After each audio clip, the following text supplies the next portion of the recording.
बाहर बहुत तेज बारिश हो रही थी और आज नीरज को ऑफिस से निकलने में भी देर हो गई थी। घर पर उसके माता पिता, पत्नी नीता और 10 वर्षीय बेटा रियांश उसका इंतजार कर रहे थे। जैसे ही नीरज ऑफिस से निकला, पूरी सड़क सुनसान थी।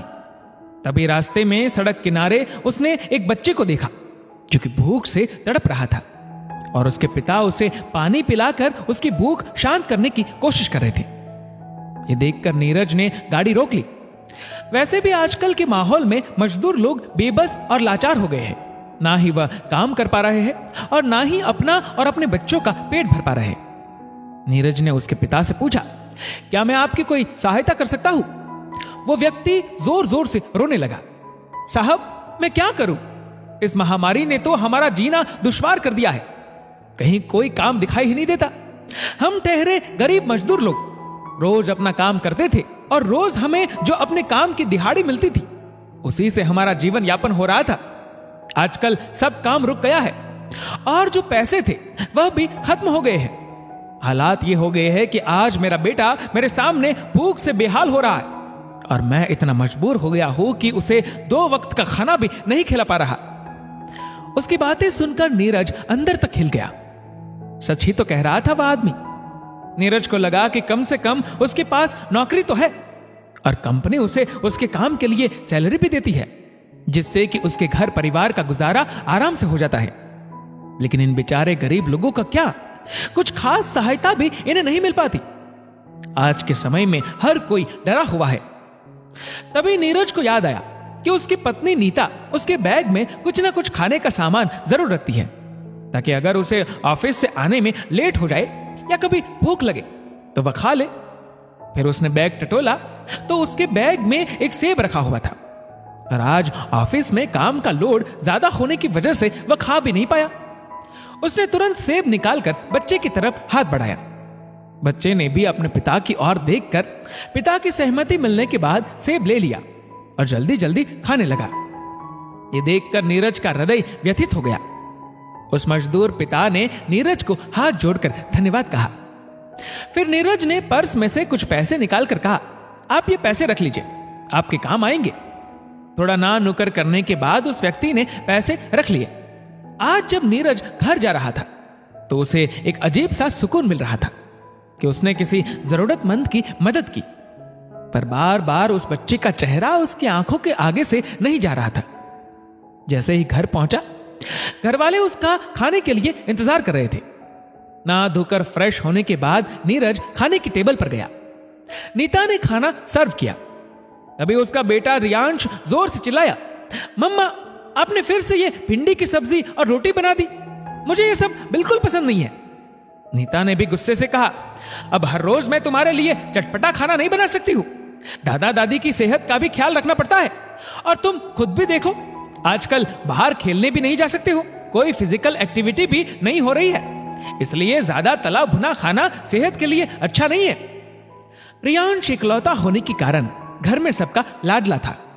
दादा दादी के स्नेह की आड़ में वह थोड़ा जिद्दी भी हो रहा था। तभी दादी ने कहा, बहू, मेरे पोते को परेशान मत करो, वह जो कहता है उसके लिए बना दो। लेकिन मम्मी जी, रोज रोज अगर ये जंक फूड खाता रहेगा तो इसकी सेहत पर भी बुरा असर पड़ेगा और इसे हर समय सिर्फ उल्टा सीधा खाने को ही चाहिए। सासू मां ने मुंह बनाते हुए कहा, तुमसे तो बहस करना ही बेकार है। नीरज भी ये बातें चुपचाप सुन रहा था, लेकिन उसके मन में और ही भाव उमड़ रहे थे।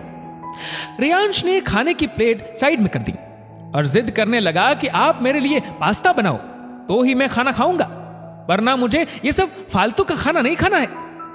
नीता कुछ कहती, इससे पहले ही नीरज ने उसकी ओर चुप रहने का इशारा किया। नीरज ने कहा, नीता, जाओ एक टिफिन लेकर आओ। सब उसे आश्चर्य से देखने लगे। टिफिन लेने के बाद नीरज ने रियांश का खाना उसमें पैक कर दिया। रियांश मासूमियत से अपने पापा को देख रहा था और सबकी प्रश्नवाचक निगाहें नीरज को घूर रही थी। तभी नीरज ने कहा, चलो रियांश, अभी मेरे साथ, मैं तुम्हें कहीं लेकर चलता हूं और मां पापा आप लोग खाना खाइए, मैं थोड़ी देर में आकर खाता हूं। नीरज वह खाना लेकर उसी जगह पर पहुंचा जहां पर वो गरीब पिता और उसका बेटा बैठे हुए थे। नीरज ने खाने का टिफिन बच्चे को देते हुए कहा, बेटा तुम्हें भूख लगी थी ना, ये लो, मैं तुम्हारे लिए कुछ खाना लेकर आया हूं। बच्चे ने भी भूख के मारे वह खाना लपक लिया और जल्दी जल्दी खाने लगा। फिर अपने पिता की ओर देखते हुए कहा, पिताजी, आपने भी खाना नहीं खाया था, आप भी खा लो। पिता ने प्यार से अपने बेटे से कहा, बेटा, तुम खाओगे तो मेरा पेट भी भर जाएगा। और दूसरी तरफ रियांश उन दोनों की ओर एकटक देखे जा रहा था। खाना देकर नीरज रियांश को लेकर घर वापस आ गया। पूरे रास्ते दोनों चुपचाप थे। नीरज ने नोटिस किया कि रियांश मन ही मन कुछ सोच रहा है। घर आकर नीरज ने कहा, देखा रियांश बेटा, घर पर तुम्हारी मम्मा तुम्हारे लिए तरह तरह का खाना बनाती है, दिन रात इतनी मेहनत करती है, लेकिन तुम्हें उस मेहनत की कद्र नहीं। तुम्हें खाना पेट भरकर खाने के लिए नहीं चाहिए, बल्कि जो तुम्हारा मन करे वह खाना मिलना चाहिए। तुम दिन प्रतिदिन जिद्दी होते जा रहे हो, लेकिन आज तो तुमने हद ही कर दी। ये ठीक बात है कि बच्चे अगर अपने माता पिता के आगे जिद नहीं करेंगे तो और किससे कहेंगे, लेकिन आज तुमने खाने का जो अनादर किया वो मुझे बिल्कुल भी बर्दाश्त नहीं है। भगवान का शुक्र मनाओ कि कम से कम तुम्हें 2 वक्त का खाना तो नसीब होता है। कुछ लोग इस खाने के लिए भी तरस जाते हैं। रियांश ने रोते हुए कहा, पापा, मुझे माफ कर दीजिए, आगे से मैं ऐसा कभी नहीं करूंगा। नीरज ने कहा, हां बेटा, मैं भी यही चाहता हूं कि आगे से तुम ऐसा बिल्कुल भी ना करो। खाने की कीमत समझो, अन्न का अपमान मत करो। जो तुम्हें मिल रहा है बहुत से लोगों को नसीब नहीं होता है। देखा तुमने उस बच्चे को, वह बेचारा 2 दिन से भूखा था। उसका चेहरा देखकर मेरी आत्मा झंझोड़ गई थी। घर के सब लोग उन दोनों की बातें चुपचाप सुन रहे थे। मम्मा, आई एम सॉरी, अब आगे से मैं कभी भी खाने के समय जिद नहीं करूंगा। आप जो भी बनाओगे वह आराम से खा लूंगा। और नीता ने प्यार से अपने बेटे को गले से लगा लिया। दोस्तों, आज के समय में हम देखते हैं कि बच्चे खाने पीने के मामले में बहुत जिद्दी हो गए हैं। उन्हें अपने मन मुताबिक ही खाना चाहिए होता है, लेकिन हर बार ऐसा करना किसी भी माता पिता के लिए संभव नहीं होता। इसलिए उन्हें खाने की कीमत समझाना बहुत जरूरी है। और ऐसा अगर हम बच्चों को प्रैक्टिकली दिखा दे तो उनके ऊपर इसका असर ज्यादा होता है। अगर बचपन से ही बच्चों को हर चीज की कीमत समझा दी जाए तो अच्छा ही है ना। इस वीडियो को लेकर आपकी क्या राय है, नीचे कमेंट करके जरूर बताएगा। और अगर आपको वीडियो अच्छा लगा हो तो इस वीडियो को लाइक करेगा, शेयर करेगा ज्यादा से ज्यादा लोगों तक। और ऐसे ही और भी इंस्पिरेशनल वीडियोस के लिए सब्सक्राइब करें हमारे यूट्यूब चैनल को और फेसबुक पर फॉलो करें हमारे पेज को। धन्यवाद।